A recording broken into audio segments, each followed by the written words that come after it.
Hello, family. Welcome to another episode of Motherhood in Black and White. I'm Kaanji. I'm Tara. And we are excited to be back with you and to welcome you to the conversation. This evening, this morning, this afternoon, whatever it looks like whenever you're listening to time in 2020 is an amorphous concept. It's a construct. I threw my calendar out in March. I wrote on my kitchen whiteboard calendar, time is a construct, quarantine 2020. It's said that for 4 months now. 5. Oh, yeah. Going into the 6th month, so just doing the best we can in this new season of our lives. But today's going to be a little bit different, podcast fam, because today just wanted to talk about joy and happiness and lightheartedness. Just have a little fun. Have a lot of fun. Yeah. And so today, here's a story of a lovely lady who was busy raising a middle schooler of her own. Wait a second. That story has already been taken. That sounds very familiar. What does it sound like to you, T? It sounds very familiar. That transports me right back to sitting in front of my TV by myself in my house. Marsha. Growing up. Watching those Brady Bunch reruns. Yeah, and remember back in the 1980s when we were growing up, we were both latchkey kids, right? Correct. That's right. And it's hard to remember a time when people actually left the house. But growing up, the parents and the adults in my house weren't there. And we were latchkey kids. So I grew up with the television on most of the day. Same. I was a TV kid. And so the television and TV moms and TV families kind of transported me. And I was able to see a lot about what other people looked like and what other people have done. And what we wanted to talk about today with each other is how those TV moms kind of influence our motherhood sort journey. of shaped our ideas of what a mom is. So picture this. What if we think about motherhood in a WWJD? WWJD. What would June Cleaver do? What would June Cleaver do? Because think about it, for so many years, June Cleaver was the epitome of the perfect mom. She was. You know, she had the perfect house. She had the perfect husband, the perfect kids, the not so perfect neighbor. That's right. You know, and who she loved anyway. Who's part of the family. But everyone, all of us have, you have that one kid that your son is friends with. I do. That you kind of wish would just not come over. I do have that one kid. I do. And isn't that why we all got Ring doorbells? That's right. Good afternoon, Mrs. Cleaver. Just don't trust a 13-year-old boy that's that polite. And thinking about June Cleaver, she had this grace about her. She had this loveliness, and her house and everything was all put together. Always. And so I said, well, what would June Cleaver do if she was faced with a parenting problem or a parenting issue?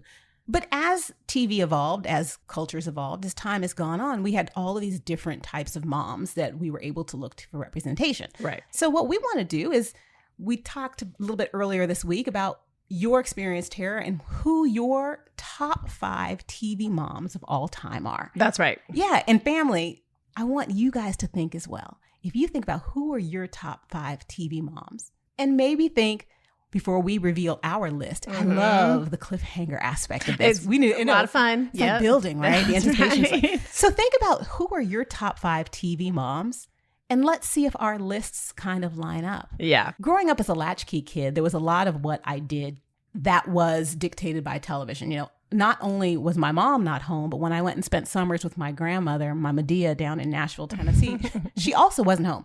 But this was before we had things like, you know, remote controls, right, and VCRs. So growing up, I was the remote control, right, and I was the VCR. My grandmother was a nurse, and she was a Black nurse in Nashville, Tennessee. And before she left to go to work, she would always say, "Baby, I need you to watch the stories for me." The stories.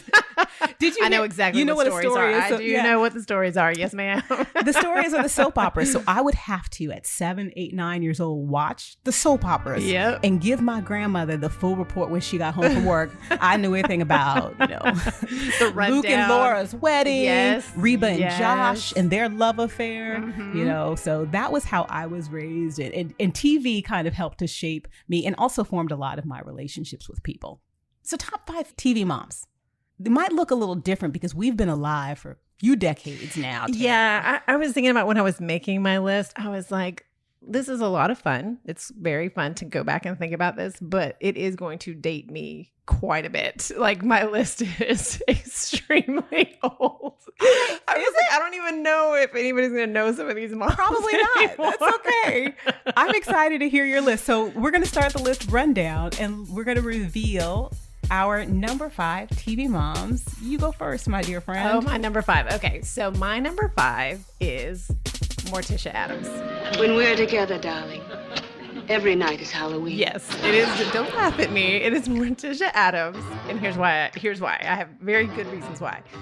The 2 big reasons are, first of all, she was so sexy. Like, there were no sexy moms on TV. They were all very, put together and very self-contained. There wasn't, a lot of friskiness. But Morticia brought it. She was a very sexy TV mom, and I always thought that was pretty cool. And then number 2, she loved her kids, even though they were super weird. Like, her kids would bring the wildest stuff to the table, and she would be just like, absolutely, that's amazing. That's the best thing you've ever done. I'm like, Wednesday's trying to kill her brother. Like, we might want to check on that. And she would just support them no matter what. Unconditional support. She's my number 5. But she was also the anti-June Cleaver. So Morticia Addams. That says a lot, by the way. That says a lot about how I grew up. That's who I was looking to for advice. This is why I love things like this, just getting to know you a little bit better, how your twisted mind works. We blame Morticia Addams. That's right. So the number 5 on my list is Florida Evans. So Florida Evans is from the 1970s TV show Good Times, which was a spinoff of another 1970s show, Maude, which was a spinoff of All in the Family. And one of the reasons why I have Florida Evans on my list, other than the fact that I've seen every episode of Good Times 50, 60 times over. Yeah. It was always on in the afternoons and on the weekends, was because she was raising 3 kids, and that family actually looked a lot like mine growing up. It was a mother and father, but, shout out James Evans, who was no longer with us towards the last few seasons. Stay home. He had contract negotiations apparently with a problem. James was tragically killed off camera, but it was the older brother who was a skinny older brother, JJ. Yes. And it all belongs to Kid Dynamite! And that was my older brother. My older that. brother was a skinny comedian who I loved, and then the middle daughter and the younger son. So it looked like my family growing up, and I loved it. And I liked how Florida did what she needed to take care of her family. And then she had the neighbor, and, Janet Jackson was on the show. So I liked the fact that that was the first time for me that I was able to see a reflection of what looked like my family on TV. Right. So Florida Evans in Good Times, my number 5. I love you, Florida Evans. And I'm going to say this for you. I know this is a PG show. Damn. That's right.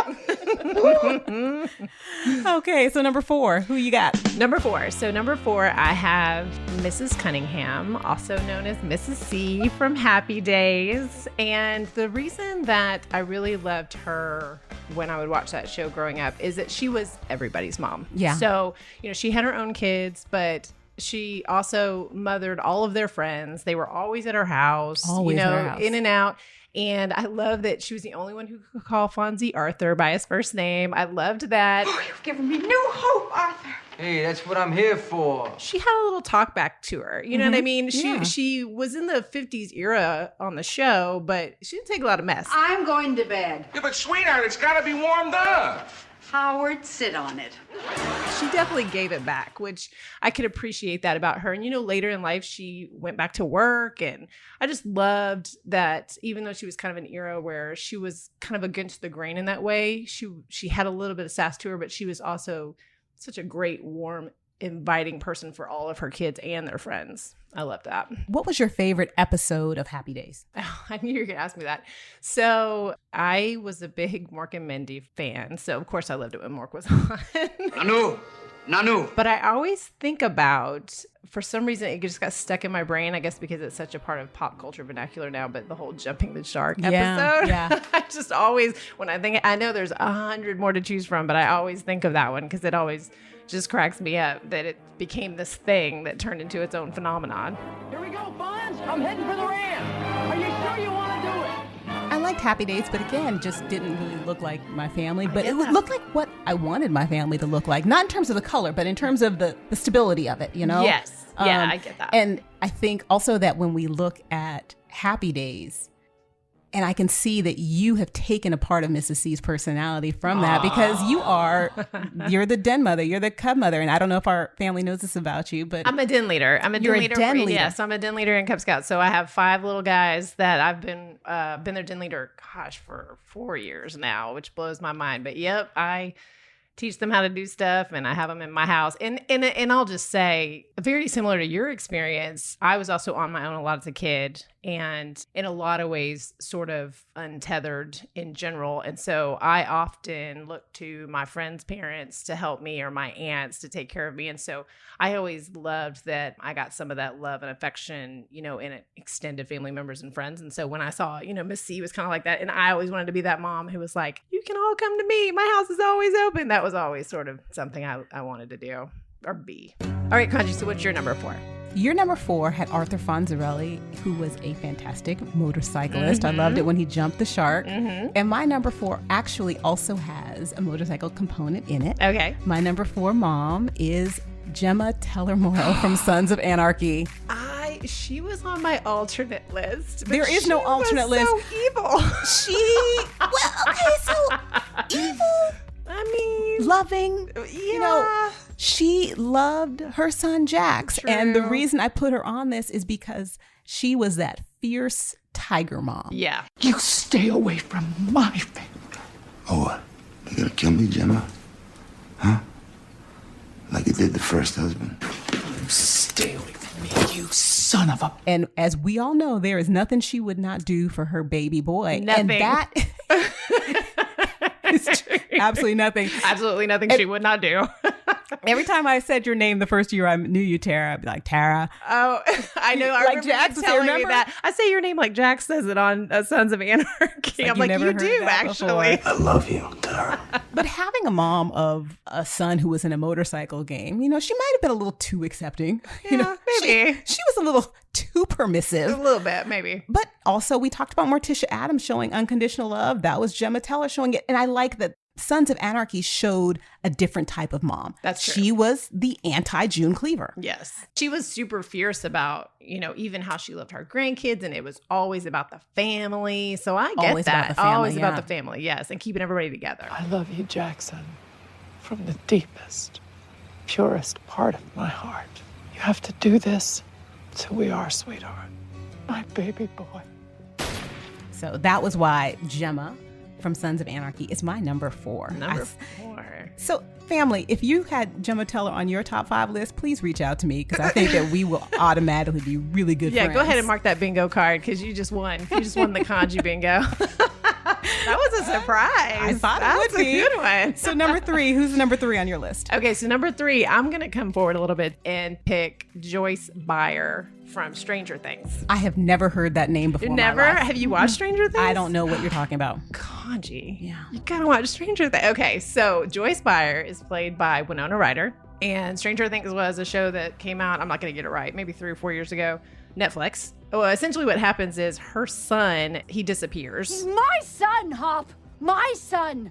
I'm going! And what's going on in this city is there's this, they call it the Upside Down, and it's basically like this demonic place that's kind of underneath the regular place. It's like if you go into it, it looks like the city, but it's covered in slime and guts and monsters. Her son disappears, and everybody's like, oh, we can't find him. And she's like, no. And she goes and spends all this time figuring out how to communicate with him and like goes into this slimy upside down place and gets her son out of there. And she goes and she gets him. She never gives up. You took my boy away from me! You left him in that place to die!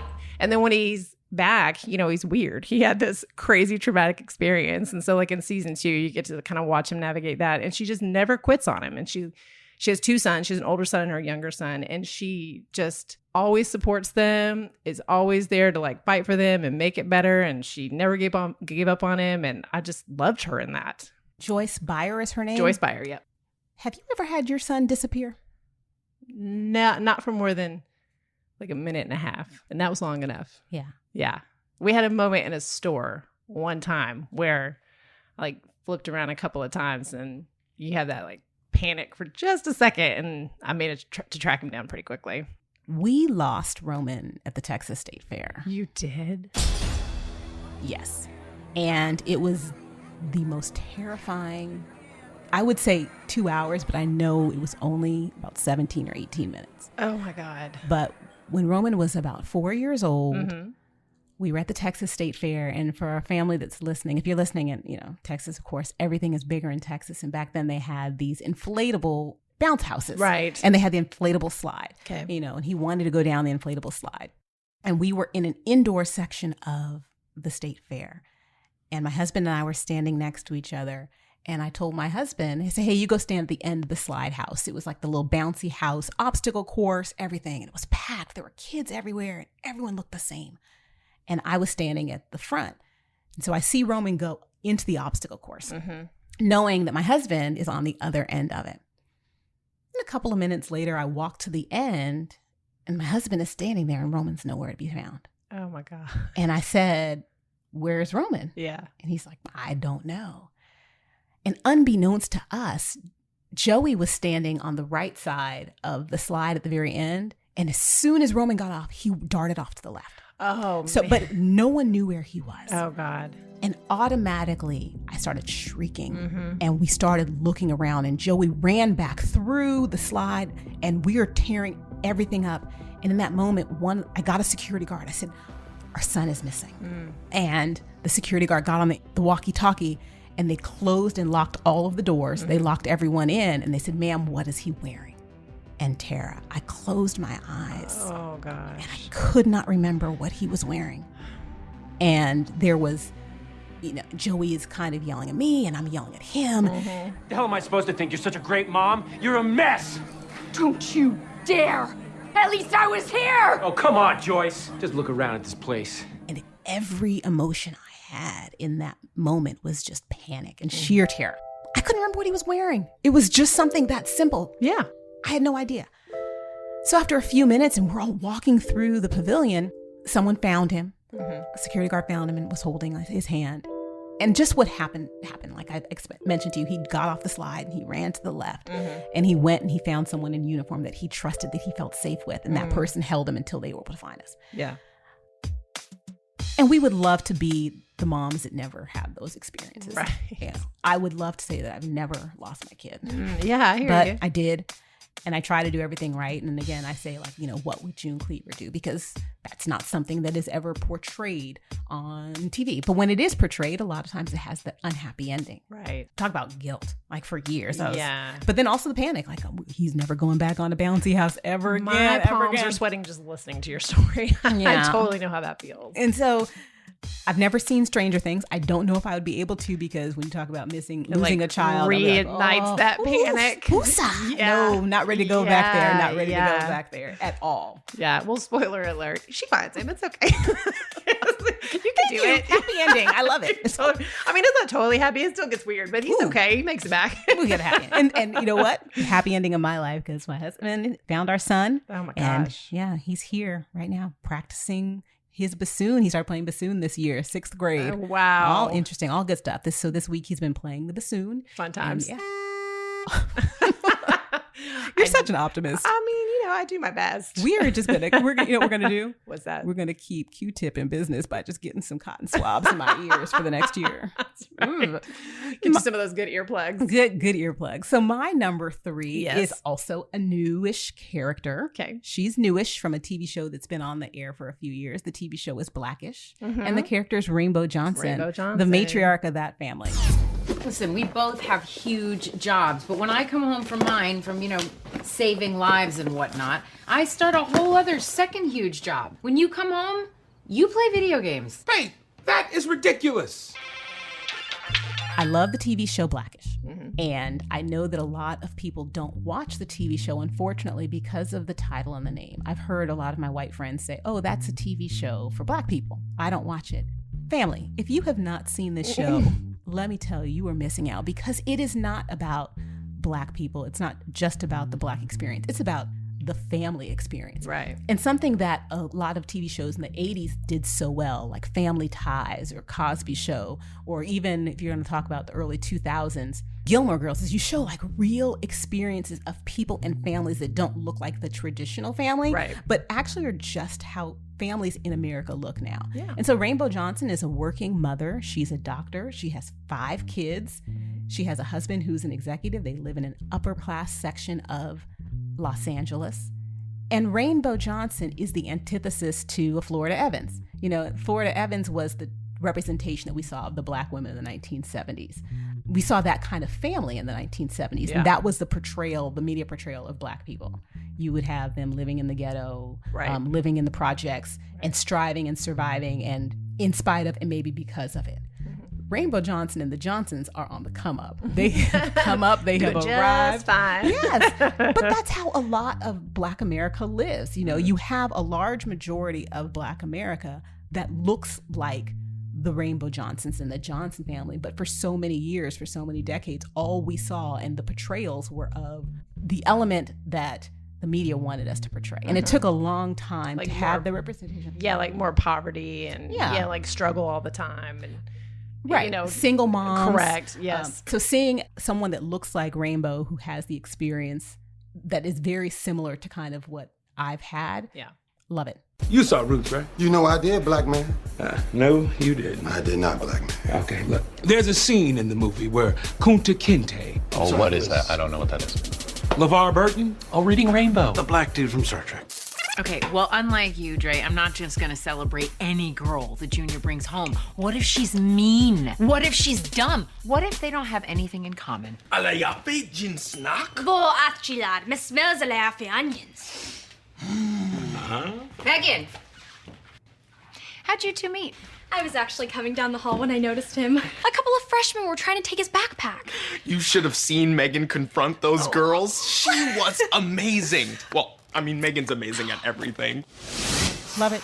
She's my number 3. Yeah, I am ashamed to say I haven't watched Blackish, not because it's a Black family, but just I got out of the sitcom business a few years ago, and I have another friend, and she's like, "You got to watch this one." I'm like, "You're right. I need to sit down and do it." But I did watch Black AF on Netflix, which was Kenya Barris's kind of more like what he says his real family's a little bit like. Right. And Kenya Barris is the executive producer and the showrunner for Blackish. That's right. Yeah. So I watched Black AF and I really enjoyed it. And I keep telling myself I need to go back and go through Blackish because I've heard it's phenomenal. We have to have your son and husband over one day and just do like a TV marathon. That would be cool. We could do that. I don't think they would like it. I will tell you, my husband can't sit still that long, but he'll come up here and mess around with the music stuff. Okay, that sounds good. All right, so number 2 on your list, we're getting towards the end of our list. That's right. So number 2, I'm going to take it back again, and I'm not going to say her name right. I don't know why all of a sudden I'm worried about mispronouncing it, but Sophia Petrillo.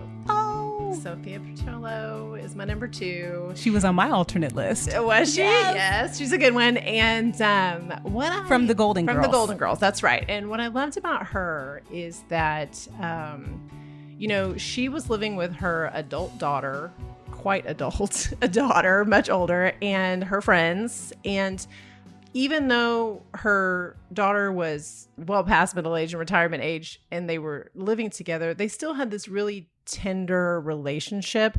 I mean, she was super sassy and she gave them, trouble all the time. Obviously, she was hilarious.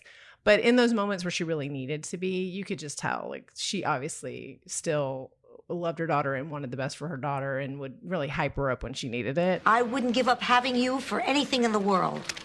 Thanks, Ma. And I knew you'd be special.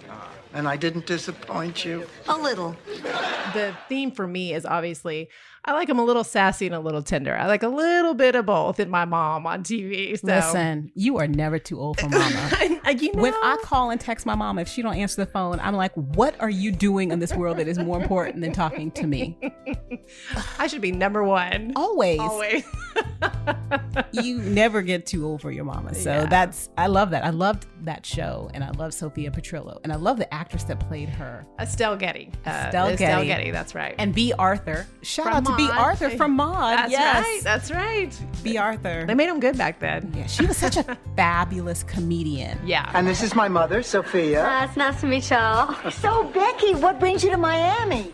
My guess is a small barge. That show, even though you watch parts of it now, so much of it still resonates today. Yeah, I will still get in a rabbit hole sometimes. They have these compilations on YouTube of like Sophia's best burns. And I will get in there and I will just write them all down.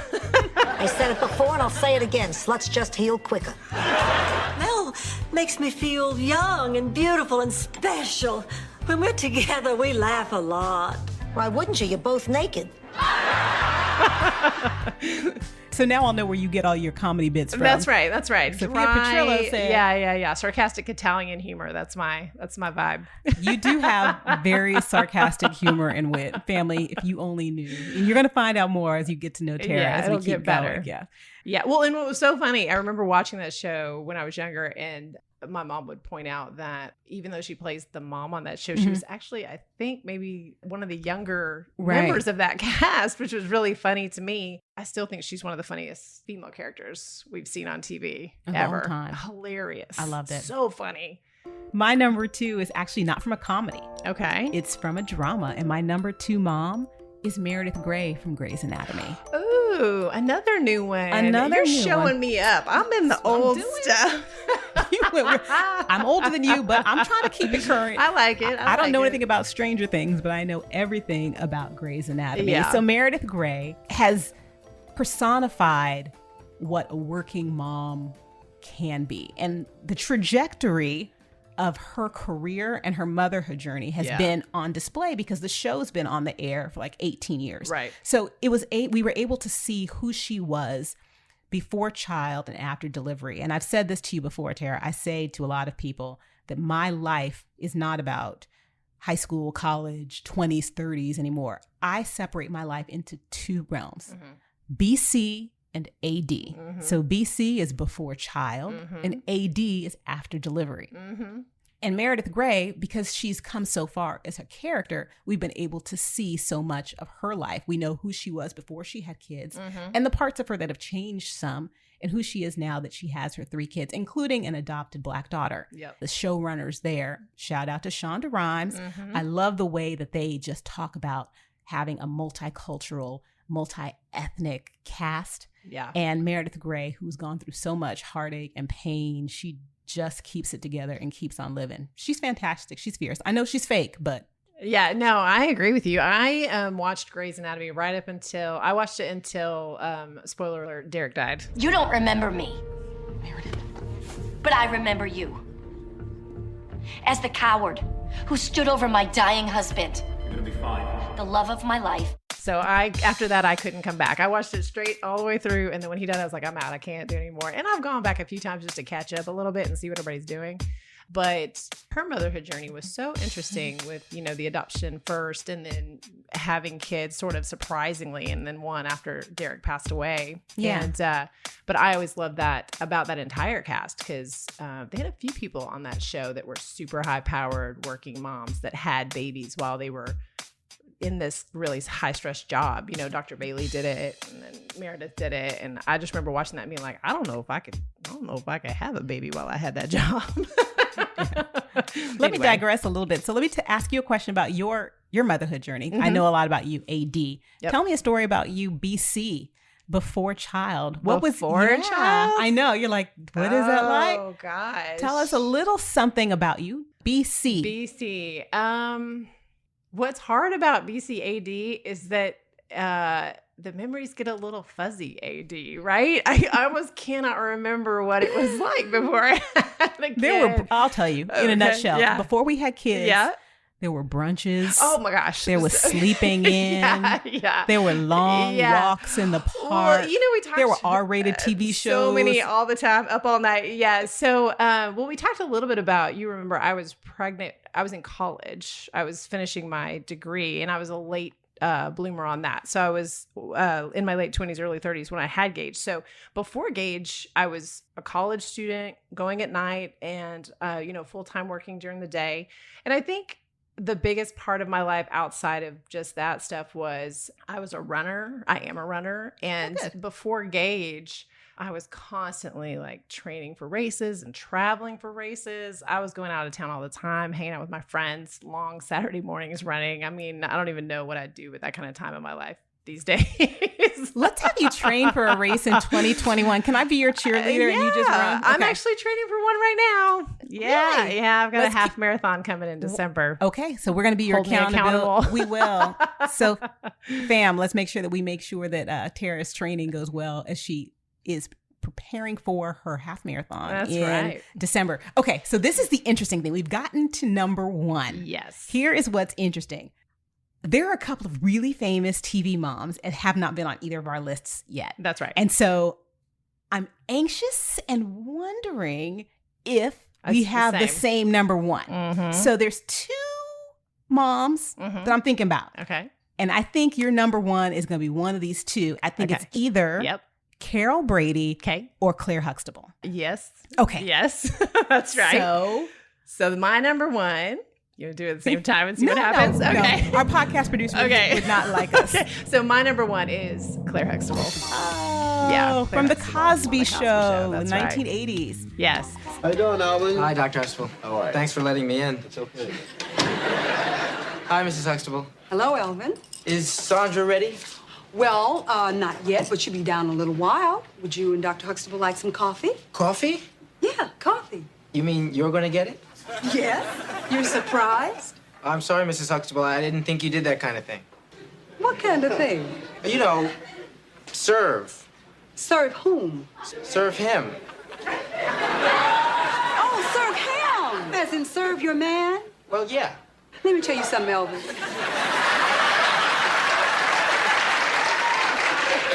You see, I am not serving Dr. Huxtable, okay? Okay. That's the kind of thing that goes on in a restaurant.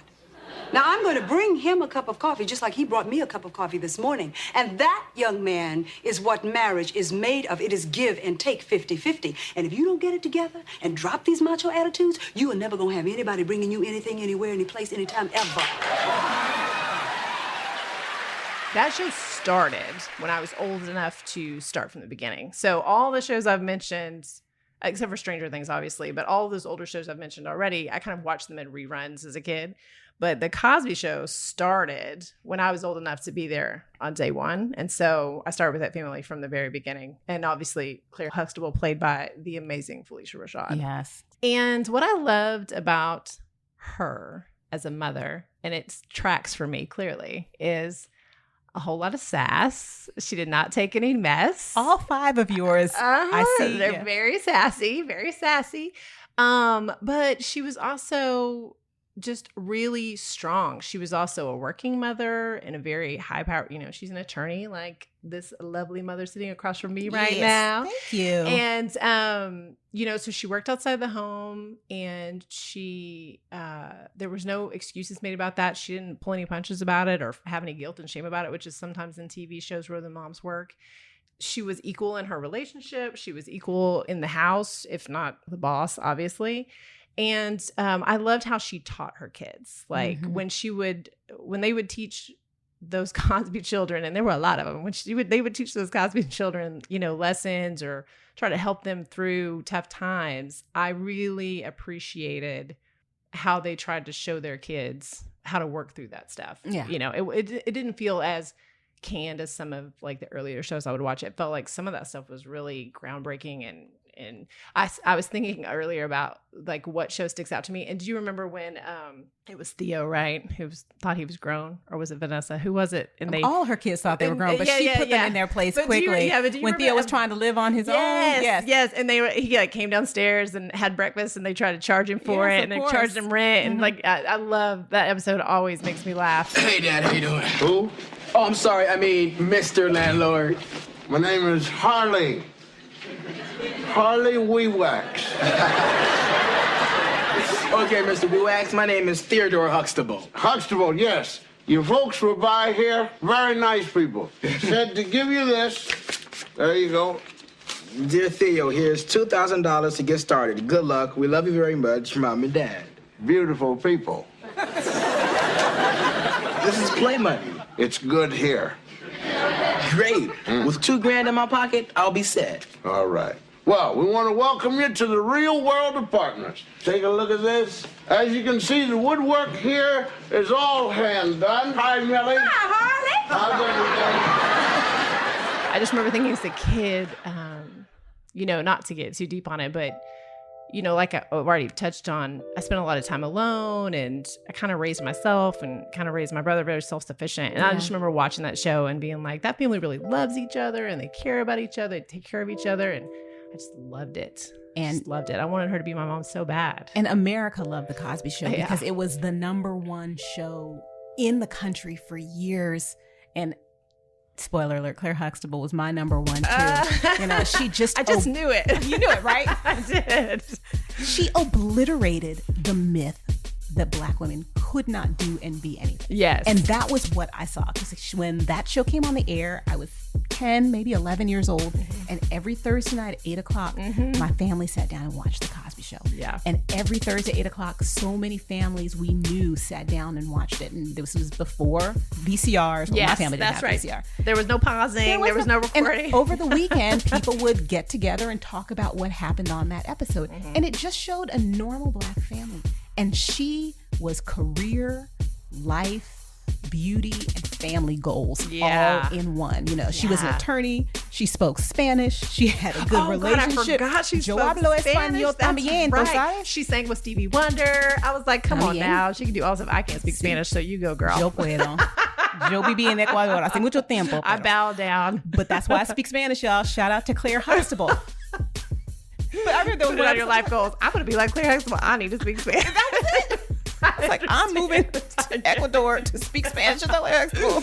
I was hilarious. like, did not marry a doctor, but also didn't marry Bill Cosby. So, that's what's the hard part, because I love that show, but also feel a little icky watching it now. The legacy is legacy is tarnished. But what is not tarnished are the images that character represented and continues to represent, because she just showed as the matriarch of a family that she was a matriarch of a family. And I think in the 80s that white Americans watched the show, Black Americans watched the show. People loved the Cosby Show. It just transcended race, color, socioeconomic lines, kind of the way that Roseanne did, but not to as big of an extent, because it wasn't as big in a lot of Black communities. Right, but still super funny. But it's interesting because we do this podcast where we're sharing different experiences from like my perspective as a white mom and your perspective as a Black mom. But yet our first #1, we both got the #1. We both hit Claire Huxtable because she wins. Hands down. So if you have Claire Huxtable on your list, family, you also win. Yep. But you're winning in life anyway. Remember that, and always remember that WWJD, what would June Cleaver do? That's right. Doesn't matter. What you're Not at doing, all. it's just fine. You are creating your own story and your own representation, and be happy with what it is and whatever it looks like, because it's just fine. Yeah. I think the June Cleaver myth definitely set up a generation of women, bless their hearts, to think it has to look a certain way. And I love that I've seen, and it's interesting, you can see it in TV, the progression of what a mom looks like, just as we've gone through the ones we've talked about today. And then, through the decades, we've kind of bounced around, but you can see like from June Cleaver, who was sort of the quintessential first family of it. And then as it's changed, there's so many different iterations. So we've got a bunch of examples to look at. And it should be that way, because motherhood looks different for everyone. Yeah. There is no one way motherhood looks. There is no one way a mom looks. You have single moms. You have mothers who've been divorced. You have mothers who had kids when they were teenagers. You have mothers who are in lesbian relationships. You have mothers of only children. You have some moms that have 5 kids. Yep. It's going to look different. Yeah. Wherever you live, whatever you're doing, just keep on doing it. And some days motherhood looks like it can be a comedy. Sometimes it's a drama. Every day it looks like a comedy in my house. That is so good. Getting it wrong all the time.